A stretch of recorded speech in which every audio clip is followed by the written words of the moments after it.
This formal record meticulously details a contentious congressional hearing where Representative Nancy Mace engaged in a rigorous examination of Washington, D.C. Mayor Muriel Bowser regarding the specific linguistic choices embedded within the city's legislative framework.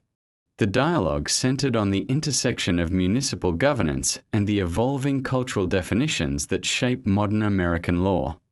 Representative Mace directed significant scrutiny toward the implementation of progressive terminology, specifically highlighting phrases like birthing people and intersectionality as points of intense legislative friction. Her line of questioning suggested that the adoption of such nomenclature represents a fundamental shift away from long-standing biological and gender-based definitions within the public record. The discourse highlighted a sharp philosophical divide concerning how government institutions should categorize human identity in the 21st century. The Congresswoman posited that these linguistic updates are not merely semantic shifts, but rather deliberate efforts to alter the foundational understanding of gender roles within society. By challenging the mayor, she sought to uncover the specific administrative motivations behind the transition from traditional vocabulary to more expansive and inclusive descriptors. Mayor Bowser, defending the city's autonomy, faced inquiries regarding the broader implications of these shifts on public policy and administrative clarity. This confrontation served as a microcosm of the larger national debate over the role of language in shaping civic reality and institutional norms. The tension in the room was palpable as both figures navigated the complex legalities of municipal authority versus federal oversight. Furthermore, the hearing transitioned into an investigation of the district's stance on historical grievances and the potential for systematic financial restitution. Representative Mace pressed for a definitive clarification on the city government's position regarding racial reparations and the methodologies used to address systemic inequalities. This inquiry delved into the administrative mechanisms that the District of Columbia has considered to rectify long-term social and economic disparities. The mayor's responses were carefully weighed against the backdrop of increasing pressure for structural reform within the capital's governance. These topics remain among the most sensitive in American political life, requiring a delicate balance between acknowledging history and implementing sustainable policy. Central to the discussion was a comprehensive strategy introduced by the Congresswoman aimed at dismantling specific organizational frameworks. Representative Mace articulated a detailed plan to systematically remove diversity, equity, and inclusion initiatives from the legal and operational structures of the district. She argued that these programs, while intended to foster fairness, often result in bureaucratic overreach and the institutionalization of identity-based preferences. Her proposal sought to revert the city's hiring and operational standards to a model she described as more aligned with meritocratic principles. The debate over DEI initiatives has become a hallmark of contemporary legislative battles, reflecting deeper disagreements about the nature of fairness in a pluralistic society. As the exchange progressed, the focus shifted to the broader implications of federal power over the local administration of Washington, D.C. The interaction underscored a profound political chasm regarding identity politics and the extent of congressional authority to intervene in local affairs. This struggle for control highlights the unique status of the district, which exists under the direct legislative gaze of the United States Congress. The ideological rift presented during the hearing illustrates the ongoing friction between conservative legislative agendas and the progressive leanings of urban administrative centers. Such dialogues are essential for understanding the current trajectory of American governance and the persistent debates over the boundaries of personal and political identity. The inquiry into the phrase birthing people served as a catalyst for a deeper discussion on the erasure of traditional maternal designations. Representative Mace contended that such language undermines the specific experiences of women and replaces them with clinical, gender-neutral abstractions. She questioned whether the city's leadership had considered the potential for these terms to alienate a significant portion of the constituency. Mayor Bowser maintained that the goal was to ensure all residents felt represented and acknowledged by their local government. This clash of perspectives reveals the difficulty of finding a common linguistic ground in an increasingly polarized cultural environment. The scrutiny then moved toward the concept of intersectionality and its application within the district's legal codes and public health initiatives. Representative Mace characterized the term as a divisive tool that prioritizes group identity over individual rights and responsibilities. She sought to determine how this academic framework had become embedded in the daily operations of city agencies. The mayor defended the use of intersectional analysis as a necessary tool for identifying and addressing the unique challenges faced by marginalized populations. This theoretical disagreement points to a larger conflict over the purpose of government data collection and social engineering. Regarding the issue of reparations, the Congresswoman demanded transparency on any pending legislation that would allocate taxpayer funds based on racial categories. She expressed concern that such measures could exacerbate social tensions rather than resolve historical injustices. The mayor pointed to the need for comprehensive studies to understand the lasting impact of discriminatory practices in housing and employment. The debate highlighted the fundamental disagreement over whether the government's role is to provide equal opportunity or to mandate equal outcomes. This specific portion of the hearing was marked by a rigorous exchange of data and differing interpretations of social justice. The proposed elimination of DEI programs was presented not just as a policy shift, but as a moral imperative by the Congresswoman. She argued that the resources currently dedicated to these initiatives would be better spent on direct public services like infrastructure and safety. This stance reflects a growing movement within the federal legislature to scrutinize the funding of social programs that prioritize demographic quotas. Mayor Bowser countered by suggesting that diversity initiatives are essential for maintaining a workforce that reflects the community it serves. These opposing views represent two distinct visions for the future of American public administration and civil service. Ultimately, the hearing served as a platform for a high-stakes debate over the soul of the nation's capital and the limits of its self-governance. The questions raised by Representative Mace forced a public reckoning with the language and logic that underpin modern progressive governance. Mayor Bowser's defense of the city's policies highlighted the resilience of local administrative priorities in the face of federal opposition. The encounter was a stark reminder of the deep-seated ideological divisions that continue to define the American political landscape. As the session concluded, the questions of identity, authority, and justice remained at the forefront of the national conversation. The legislative discourse continued to intensify as the focus shifted toward the specific implementation of social equity mandates within the district's procurement processes. Representative Mace directed the committee's attention to several specific contracts that she claimed were awarded based on demographic criteria rather than fiscal efficiency. She argued that the prioritization of identity-based metrics in government spending creates an environment susceptible to cronyism and administrative bias. Mayor Bowser responded by emphasizing that these programs were designed to rectify decades of exclusion that prevented minority-owned businesses from competing on a level playing field. The exchange underscored a fundamental disagreement over whether government intervention is a remedy for historical prejudice or a new form of systemic preference. The Congresswoman then transitioned into a detailed critique of the academic foundations that support the city's current social policies. She questioned the mayor on the influence of critical theory within the district's public education system and professional development workshops for city employees. Representative Mace expressed concern that teaching intersectionality and systemic privilege could lead to a fragmented society focused on grievances rather than shared civic values. Mayor Bowser maintained that an honest accounting of social dynamics is necessary to foster an inclusive environment where all citizens can thrive.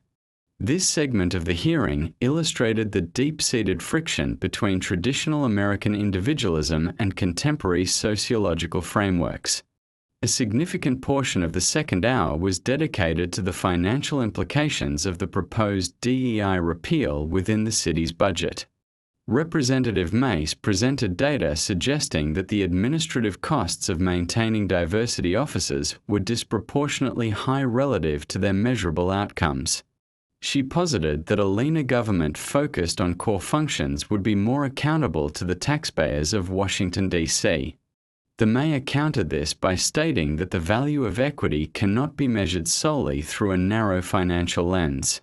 This debate highlighted the tension between a utilitarian approach to governance and one that prioritizes social outcomes as a primary metric of success. The conversation regarding racial reparations became more technical as the committee examined the legal feasibility of such programs under the U.S. Constitution. Representative Mace warned that any attempt to distribute funds based on ancestry could trigger significant legal challenges and further polarize the community. She sought to understand the specific criteria the district intended to use to determine eligibility for potential restitution programs. Mayor Bowser clarified that while the city is exploring various models, no final legislative path has been set in stone. This part of the hearing served as a rigorous examination of the boundaries between local social experiments and federal legal standards. As the hearing progressed, the rhetoric surrounding the term birthing people was revisited in the context of public health documentation and medical accuracy. Representative Mace argued that such language is not only culturally controversial but also scientifically imprecise when applied to maternal health outcomes. She expressed concern that removing the word woman from legal and medical records would have long-term consequences for data tracking and gender-specific research. The mayor defended the inclusive language as a way to respect the identities of all individuals seeking reproductive healthcare services. This ongoing linguistic battle reflects a broader cultural struggle over the definition of objective reality in the public sphere.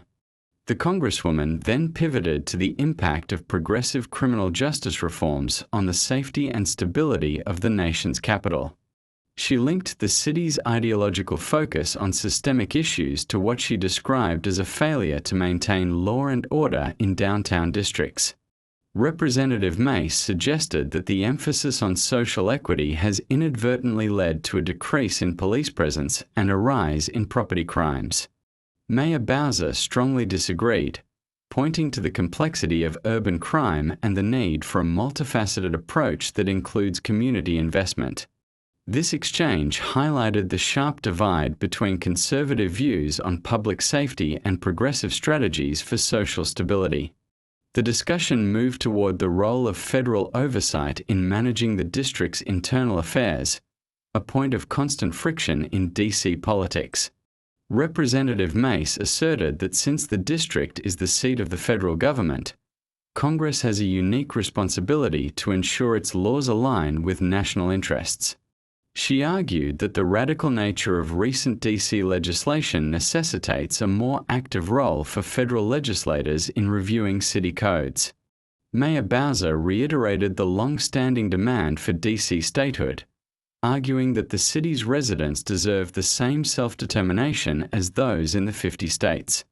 This jurisdictional conflict remains one of the most enduring themes in the relationship between the capital and the federal government. Representative Mace further questioned the transparency of the district's diversity, equity, and inclusion training modules for public safety officers. She requested access to the specific curriculum used to train the Metropolitan Police Department, citing reports of contempt she deemed politically motivated. The Congresswoman argued that police officers should be trained in constitutional law and tactical safety rather than sociological theories. Mayor Bowser defended the training as essential for improving community relations and ensuring that officers understand the diverse populations they serve. This disagreement points to a larger national debate over the proper scope of professional training for law enforcement. The hearing then explored the concept of systemic discrimination and how it is codified within the city's administrative regulations. Representative Mace challenged the mayor to provide concrete examples of current laws that are intentionally discriminatory against any racial group.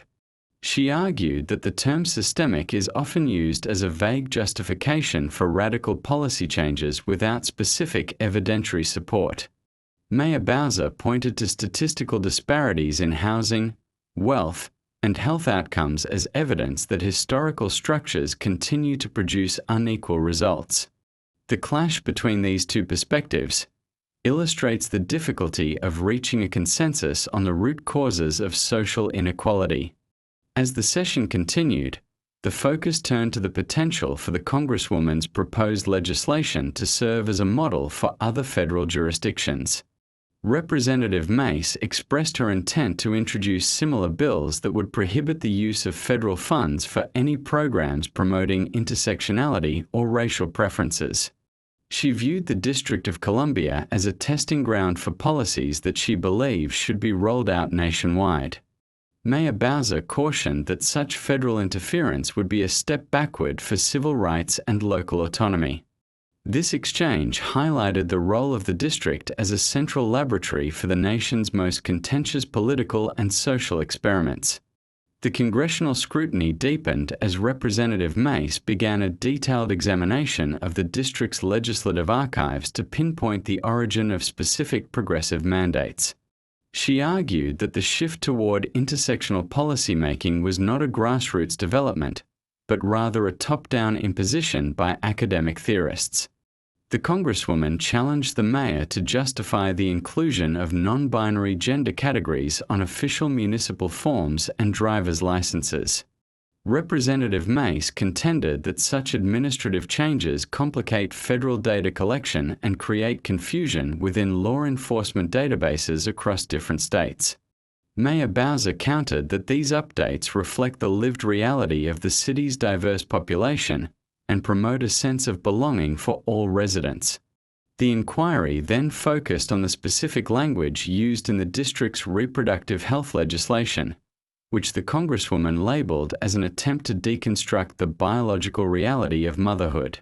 She questioned the mayor on the exclusion of the word mother in several recent city-funded health brochures aimed at expectant parents. Representative Mace argued that this linguistic exclusion is a form of cultural erasure that ignores the unique physiological and social role of women. Mayor Bowser responded by stating that the goal of the health department is to provide care that is respectful of all family structures and gender identities. This exchange illustrated the growing divide between traditionalist views of family and the inclusive, gender-neutral approach favored by the district's leadership. Furthermore, the discussion turned toward the financial transparency of the district's reparations task force and its potential impact on the city's long-term credit rating. Representative Mace raised concerns that committing to large-scale financial restitution could lead to fiscal instability and a decrease in investor confidence in DC bonds. She demanded a detailed breakdown of the projected costs associated with the various reparations models currently under consideration by the City Council. Mayor Bowser emphasized that any proposed financial measures would be subject to rigorous economic analysis and public debate before being implemented. The debate highlighted the tension between the moral arguments for social justice and the practical constraints of municipal fiscal management. Representative Mace then shifted her focus to the impact of DEI initiatives on the recruitment and retention of federal employees living within the district. She cited anecdotal evidence suggesting that some qualified candidates felt excluded by hiring practices that prioritize demographic diversity over technical expertise. The Congresswoman argued that the federal government's core mission is to serve all citizens equally, which she believes is undermined by identity-based hiring. Mayor Bowser defended the city's policies, stating that a diverse workforce is essential for innovative problem-solving and effective governance in a multicultural society. This clash of perspectives highlighted the central conflict over the definition of merit in a modern administrative state. The hearing also touched upon the influence of international human rights frameworks on the district's local laws and social policies. Representative Mace questioned whether the mayor's administration was prioritizing global progressive agendas over the constitutional principles of the United States. She expressed skepticism toward the city's participation in international forums that critique American domestic policies on racial and gender equity. Mayor Bowser maintained that the district seeks to be a global leader in human rights and that its policies are fully consistent with democratic values. This part of the exchange revealed the extent to which local municipal politics in Washington, D.C. have become intertwined with global ideological movements. The Congresswoman proceeded to interrogate the mayor about the specific definitions of systemic racism and institutional bias as used in city employee training manuals. Representative Mace argued that these terms are often defined so broadly that they encompass nearly every aspect of American life, leading to a culture of perpetual grievance. She challenged the mayor to provide a clear metric by which the city would determine that systemic racism had been successfully eradicated. Mayor Bowser argued that the elimination of disparities in life expectancy, wealth, and education would be the ultimate indicator of success. This philosophical disagreement underscored the difficulty of establishing objective benchmarks for complex social and historical phenomena. In another intense segment, Representative Mace criticized the district's support for gender-affirming care for minors, linking it to the broader push for progressive linguistic changes. She argued that the city's policies were pushing children toward irreversible medical decisions without adequate oversight or parental involvement. The Congresswoman suggested that the city's legislative environment was being used to experiment with social changes that have not yet reached national consensus. Mayor Bowser defended the district's policies as essential for protecting the rights and well-being of some of its most vulnerable residents. This discussion highlighted the profound moral and ethical disagreements that define the current American political climate. The inquiry moved to the district's use of public funds for art and cultural programs that promote specific ideological viewpoints on race and gender. Representative Mace questioned whether these expenditures were a proper use of taxpayer money, especially when basic services like road maintenance were lacking. She highlighted several public murals and exhibits that she characterized as politically divisive and exclusionary toward those with traditional values. Mayor Bowser defended the city's investment in the arts as a way to reflect the culture and history of its people. This exchange underscored the debate over the government's role in shaping the cultural landscape of the nation's capital. Representative Mace then turned her attention to the district's zoning and housing policies, which she argued were being influenced by the same intersectional frameworks. She questioned whether the city's push for equitable development was inadvertently driving up housing costs for all residents. The Congresswoman suggested that by focusing on demographic outcomes, the city was neglecting the fundamental market forces that dictate housing availability. Mayor Bowser argued that without intentional intervention, the market would continue to displace long-term residents and exacerbate historical inequities. This discussion illustrated the complex relationship between social engineering and economic reality in an urban environment. As the third portion of the hearing drew to a close, the focus returned to the constitutional authority of Congress to intervene in the district's legislative process.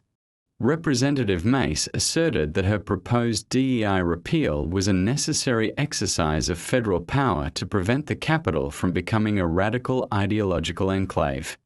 She argued that the laws of Washington, D.C. should be a reflection of the values held by the majority of the American people, not just a local constituency.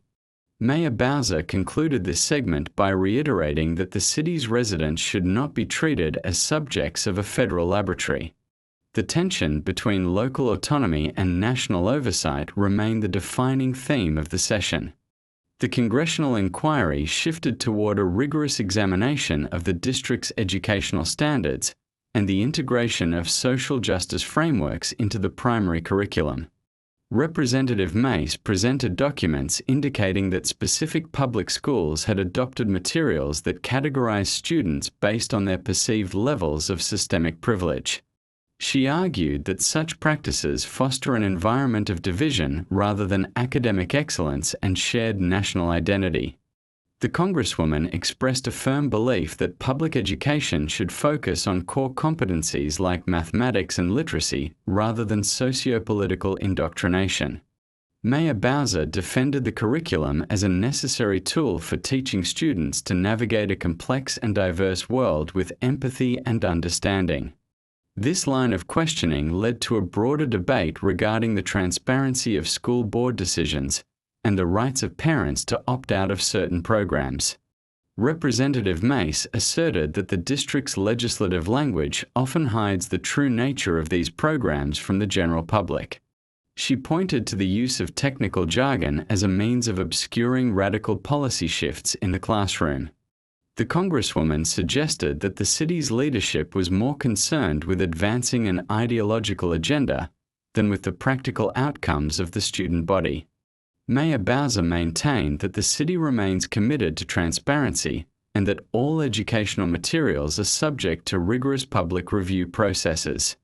The discussion then transitioned to the district's policies regarding the participation of transgender individuals in gender-segregated spaces and programs. Representative Mace questioned the mayor on how these policies impact the privacy and safety of biological women and girls in public facilities. She argued that the city's move to prioritize gender identity over biological sex represents a significant departure from long-standing civil rights protections. The Congresswoman sought clarification on whether the city had conducted any impact studies on the sociological effects of these policy changes. Mayor Bowser emphasized that the district's goal is to ensure that all residents, regardless of their identity, feel safe and respected in public spaces. Furthermore, Representative Mace scrutinized the district's allocation of grants to non-profit organizations that promote intersectional activism. She suggested that these organizations often act as ideological extensions of the city government, funded by taxpayer dollars without sufficient oversight. The Congresswoman called for a comprehensive audit of all city-funded social programs to ensure they are not violating federal anti-discrimination laws. She argued that the government should not be in the business of subsidizing groups that categorize citizens by their racial or sexual identity. Mayor Bowser responded by highlighting the vital role these organizations play in providing social services to marginalized and underserved communities. The hearing then delved into the specifics of the district's equity impact statements, which are required for all new legislation introduced in the city. Representative Mace argued that these statements serve as a bureaucratic hurdle that prioritizes identity-based outcomes over the common good. She questioned the mayor on the qualifications of the personnel responsible for drafting these assessments and the criteria they use to measure equity. The Congresswoman suggested that this process creates a feedback loop where only policies favoring specific demographic groups are allowed to advance. Mayor Bowser defended the impact statements as an essential mechanism for ensuring that new laws do not inadvertently harm vulnerable populations. As the session progressed, Representative Mace addressed the issue of historic preservation and how it is being reinterpreted through the lens of modern social justice. She questioned the city's decision to remove or rename certain landmarks based on current cultural sensitivities rather than historical context. The Congresswoman argued that this approach leads to a sanitized version of history that fails to acknowledge the complexity of the nation's past. She suggested that the city should focus on adding context rather than erasing symbols that have been part of the landscape for generations. Mayor Bowser maintained that the city's landmarks should reflect the values of the current community and honor those who contributed positively to its growth.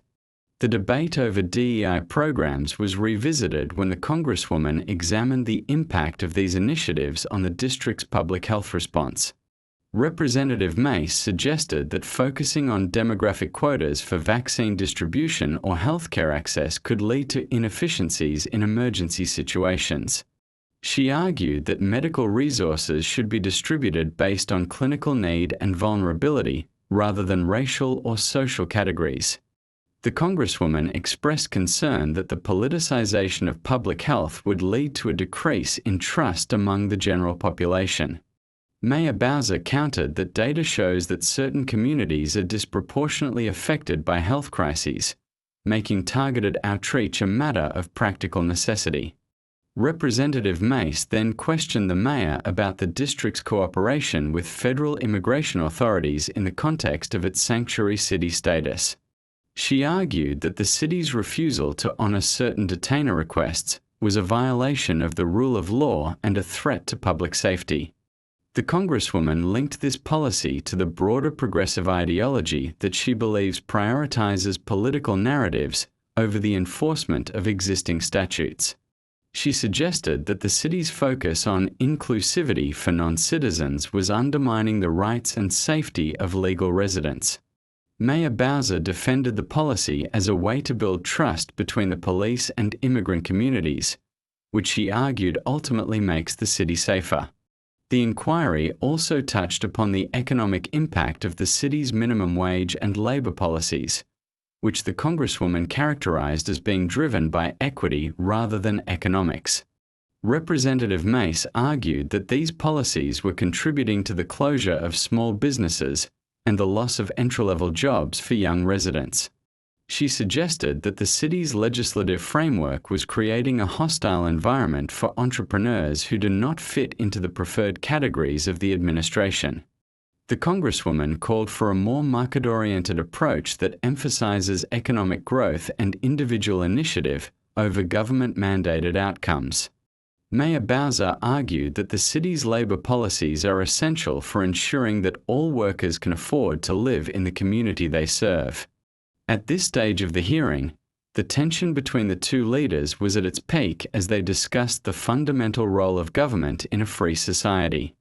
Representative Mace concluded this segment by asserting that her legislative efforts were intended to protect the constitutional rights of all Americans from what she described as ideological overreach. She argued that the District of Columbia belongs to the entire nation and should not be used as a playground for radical social experimentation. Mayor Bowser reiterated her stance that the residents of D.C. are entitled to the same rights of self-governance and policy experimentation as any other American city. The dialogue continued to serve as a high-profile battleground for the competing visions of the nation's political and social future. The final phase of the congressional hearing centered on the potential long-term precedents established by the district's legislative trajectory. Representative Mace expressed a profound concern that the normalization of progressive nomenclature within the nation's capital would eventually mandate similar shifts across all federal agencies. She argued that the language of intersectionality and birthing people serves as a precursor to a more restrictive regulatory environment where dissent is marginalized. The Congresswoman suggested that the federal government must act as a stabilizer to prevent local ideological trends from dictating national policy standards. Mayor Bowser countered by asserting that Washington, D.C. has always been a beacon of social progress and should continue to lead by example.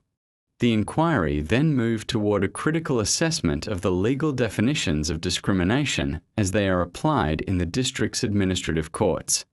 Representative Mace challenged the idea that subjective feelings of exclusion should carry the same weight as objective evidence of disparate treatment.